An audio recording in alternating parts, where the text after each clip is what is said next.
สบายดีท่านผู้ชมทุกคนมาพบกับรายการเพิ่มพูนถึงสร้างซึ่งรายการนี้ก็ได้สื่อเกี่ยวกับการปลูกการเลี้ยงของพ่อแม่ประชาชนชาวเกษตรกรของพวกเขาซึ่งมื้อนี้ก็ทางรายการพวกเขาก็ได้มีโอกาสได้มาที่ศูนย์ค้นคว้ากสิกรรมป่าไม้แห่งชาติ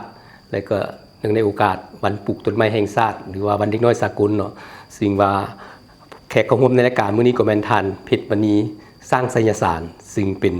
หัวหน้าศูนย์ค้นคว้ากสิกรรมป่าไม้แห่งชาติสวัสดีท่านสวัสดีเจ้าเบื้องต้นนี้ขอเรียนถามท่านเกี่ยวกับพระบทบาทของสถาบันค้นคว้ากสิกรรมป่าไม้แห่งชาติเจ้าสบายดีเนาะอันน่ะสถาบันค้นคว้ากสิกรรมป่าไม้และพัฒนาชนบทของเฮามีพระบทบาทครับเป็นเสนาธิการให้แก่กระทรวงเกษตรกรรมและป่าไม้เจ้าหับไส้เวียกงาน3 2คำของกระทรวงคือเวียกงานผลิตเสบียงอาหารและโภชนาการการผลิตเป็นสินค้าแล้วก็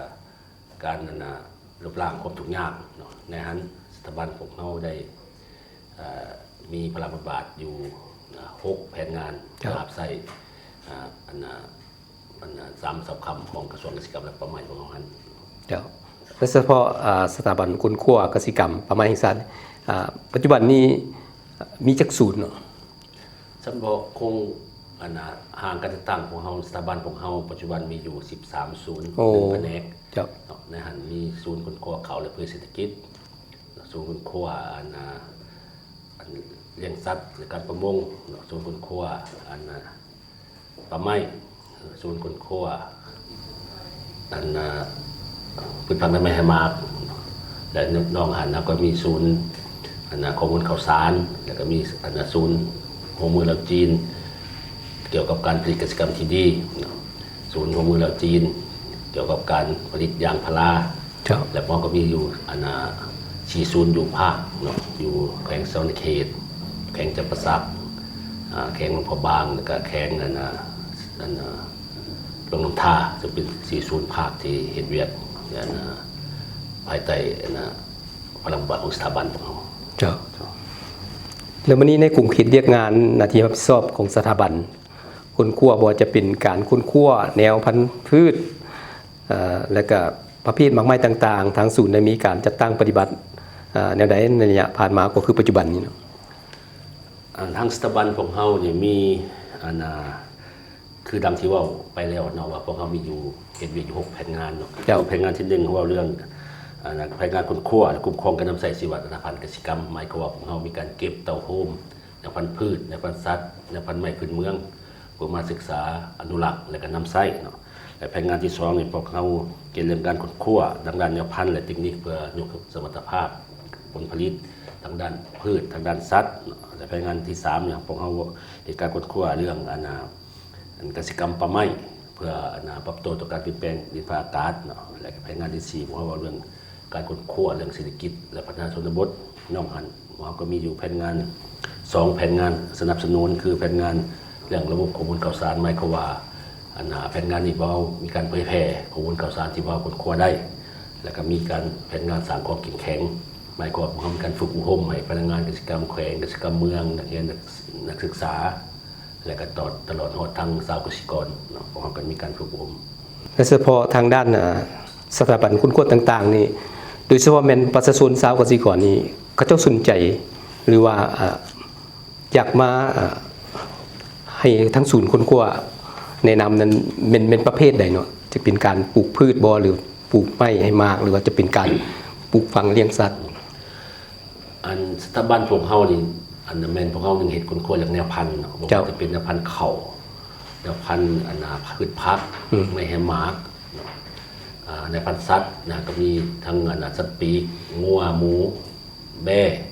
เนาะแล้วพันธุ์สัตว์น้ำจะมีบรรดาปลากบเขียดเนาะกบแล้วก็หอยพวกเราก็มีเนาะหอยทองหันแต่ทั้งหมดที่พวกเขาค้นคว้าได้แล้วพวกเขาจะผลิตแนวพันธุ์จะเป็นแนวพันธุ์ข้าวแนวพันธุ์พืชผักเนาะในหันจากนั้นเราก็มีการฝึกอบรมให้ชาวเกษตรกรหรือว่าชาวนาเกี่ยวกับ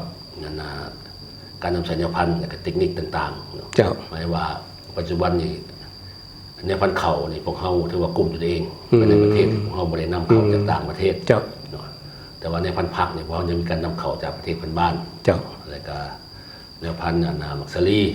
ถั่วจำนวนหนึ่งพวกก็ยังนำเข้าจากประเทศเพื่อนบ้านหมายว่าพอผลิตพวกเขามีแนวพันธุ์แต่ว่าการผลิตเพื่อสนองให้แก่สังคมพวกเขาก็จะมีข้อจำกัดอันนี้ยังเหตุว่าอันใดเต็มที่เถอะหมายก็ทั้งศูนย์เฮาได้แนะนำบอกว่าปัจจุบันนี้ชาวเกษตรกรควรจะเน้นไปทางด้านปลูกผักบ่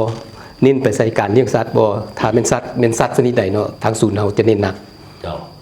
เฉพาะสถาบันของเฮานี่หมายก็ว่านอกจากการค้นคว้าแล้วเนาะพวกเฮาก็ตัวอย่างพวกเฮาพัฒนาในพันธุ์เขานี่เจ้าเพื่อเฮารับการเปลี่ยนแปลงของสภาพแวดล้อมโดยเฉพาะแม่นพวกเฮาพัฒนาในพันธุ์ให้มันทนน้ำท่วมเนาะทนแห้งแล้งและก็ทนพยาธิแนวพันธุ์ต่างๆฤดูฝนนี่พวกเราจะแนะนำในเขตที่มีความเสี่ยงจากน้ำท่วมสปอร์ตตามทงหน้าเนาะที่ลูกที่อยู่เอิ้นว่าเลาะเลี่ยมแม่น้ำคลองและสาขาวัดที่มีความเสี่ยงกับน้ำท่วมในฤดูฝนนั้นพวกเขาก็แนะนำให้ใส่ในพันธุ์ทนน้ำท่วมเพราะว่าในพันธุ์เขาชนิดนี้มันสามารถทนน้ำท่วมได้2-3 อาทิตย์เนาะซึ่งว่าจะดีกว่าในพันธุ์พื้นเมืองที่ชาวสวนชาวนาได้นำใส่หันเฉพาะในพันธุ์ผักนี่พวกเขาก็มีเทคนิคการปลูกผักเงินห่มในฤดูฝนเพราะว่าฤดูแล้งนี่ปลูกผักแต่ไม่เขาเป็นสินค้ามันหลายแหละราคาก็ถือแต่ฤดูฝนนี่ผักบ่เพียงพอในนครหลวงเวียงจันทน์พวกเขาก็มีเทคนิคการผลิตผักเงินห่มเพื่อหมายความว่าเพื่อป้อนตลาดนครหลวงเวียงจันทน์ก็คือบรรดาแขวงใหญ่พวกเขาก็ได้ขยายเทคนิคผักเงินห่มนี่ลงสู่พื้นฐานการผลิตเพื่อให้ประชาชนได้ทำใช้เทคนิคดังกล่าวในการปลูกผักบนตลาดนั้นเนาะเพื่อลดผลการนำเข้าตามนโยบายของรัฐบาลนั้นสำหรับสัตว์นี่พวกเขาก็มีการผลิตลูกปลาเนาะหลายชนิดหมายความว่าในวันปล่อยปลาที่จะมาถึงนี่พวกเขาก็เตรียมแนวพันธุ์ปลาเพื่อจะตอบสนองแก่สังคมเนาะจำนวนหนึ่งเฉพาะพันธุ์ป่านี่แม่นเฮาเอาพันธุ์ป่าของเขาเองบ่หรือว่าเฮาไปเอามาที่ใส่สำหรับพันธุ์ป่าหรือเฉพาะเป็นพันธุ์เขาอื่นพันธุ์พื้นบ้านมันมีอย่างต่างๆอันนั้นเจ้าเนี่ยพันธุ์ป่านี่เนาะพวกเฮาผลิตได้เนี่ยก็มีหลายชนิดเนาะโดยเฉพาะปลานิ่นปลาในปลาปากปลาดุกเนาะและปลาชนิดนี้แม่นพวกเฮามีพอแม่พันธุ์ปลาที่พอเลี้ยงไว้แล้วก็มาผสมพันธุ์แล้วก็ผลิตลูกปลาเพื่อตอบสนองสังคมและในมอนี่พวกเขาก็สามารถผลิตลูกพันธุ์ปลาเม่นเนาะปลาเม่นซึ่งเป็นปลาธรรมชาติแล้วก็ปลาเข็งซึ่งว่าเป็นแนวพันธุ์ที่ทางศูนย์คนกลัวเลี้ยงสัตว์ได้พัฒนาปรับปรุงออกมาเป็นปลาเข็งของลาวเฮาเนาะแล้วก็ปลาเม่นเป็นปลาพื้นเมืองพวกเขาก็มีสามารถผลิตลูกปลาได้ท่านผู้ชมทั้งหมดนั้นก็แม่นคำให้สัมภาษณ์ของทางทานพิษมณีแสงซึ่งเป็นหัวหน้าสถาบันค้นคว้ากสิกรรมและป่าไม้เพิ่นก็มาเว้าเกี่ยวกับพลบุตรบาทหน้าที่ของเพิ่นเนาะเพิ่นก็มีศูนย์ต่างๆในการค้นคว้าแนวพันธุ์ว่าจะเป็นแนวพันธุ์พืชแนวพันธุ์สัตว์และปัจจุบันนี้เพิ่นก็ได้เน้นทางศูนย์ให้มีการพัฒนาโดยเฉพาะเป็นแนวพันธุ์สัตว์โดยเฉพาะเป็นสัตว์ที่ว่าเหมาะกับการเลี้ยงเพื่อไปพันธุ์ขยายให้แก่กับชาวเกษตรกรและมาฮอดนี้พวกเขาจะพักกันจากมื้อนึงแล้วมาติดตามชมระยะที่2ของเฮา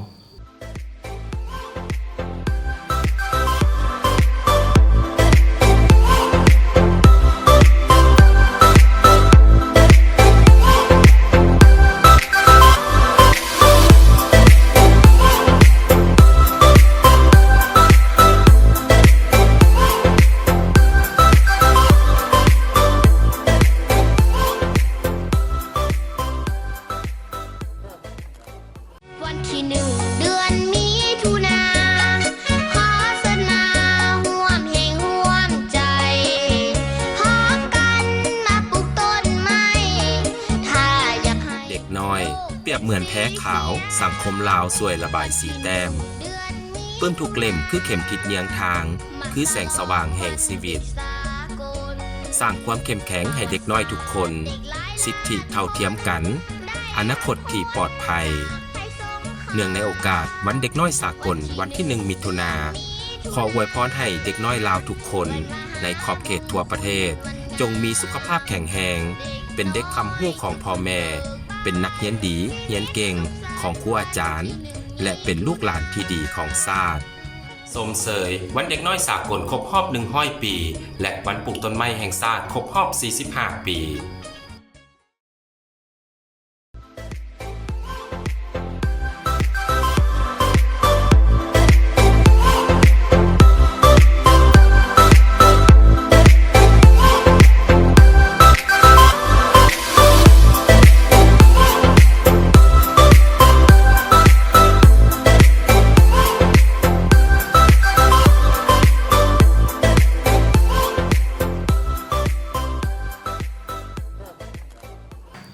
กลับมาสู่ระยะที่2ของพวกเราเนาะปัจจุบันนี้พวกเราก็ยังอยู่ที่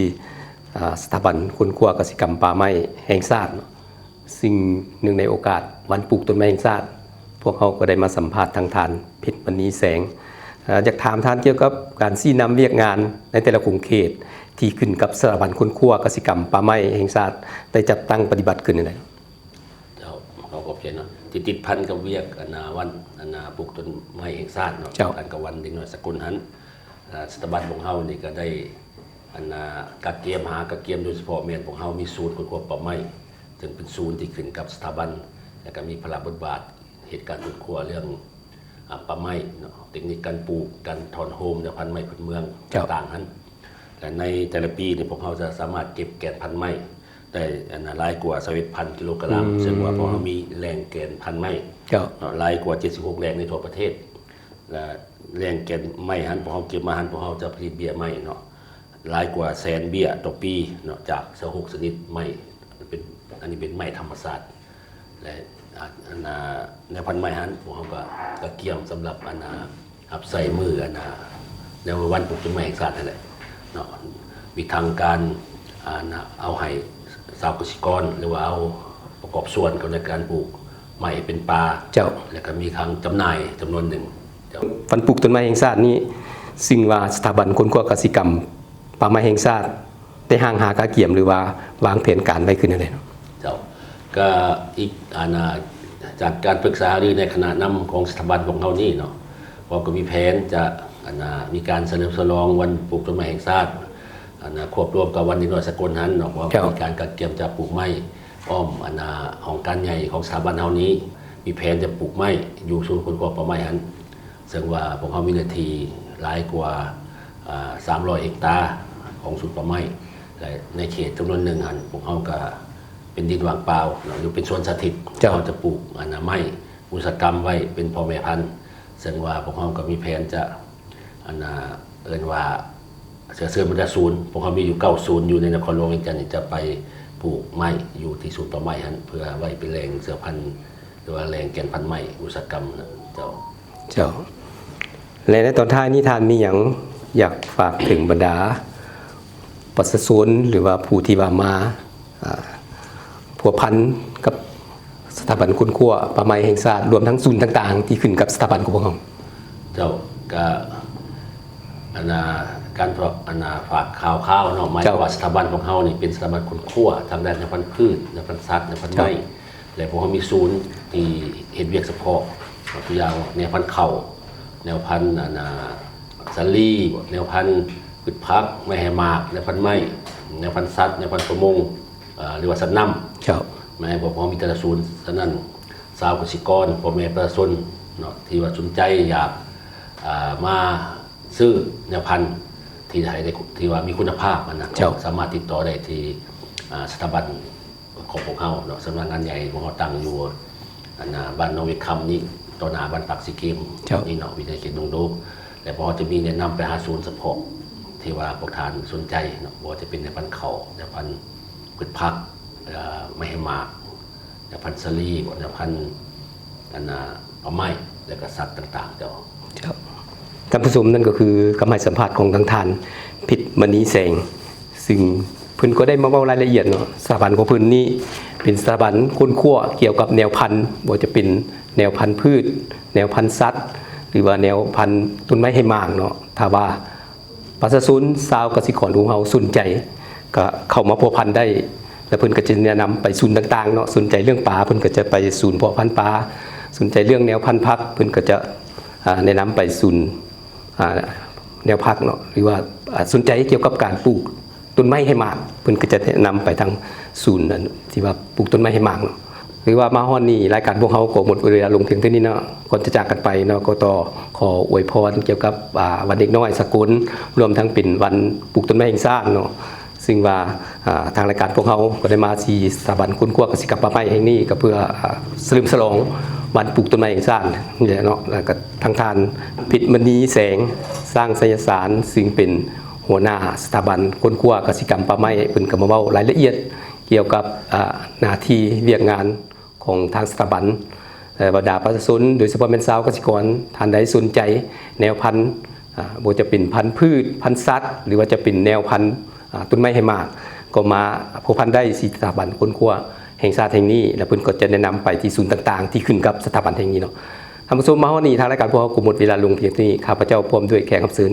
ต้องขอลาท่านผู้ชมไปก่อนพบกันใหม่ในโอกาสหน้าสวัสดีสบายดี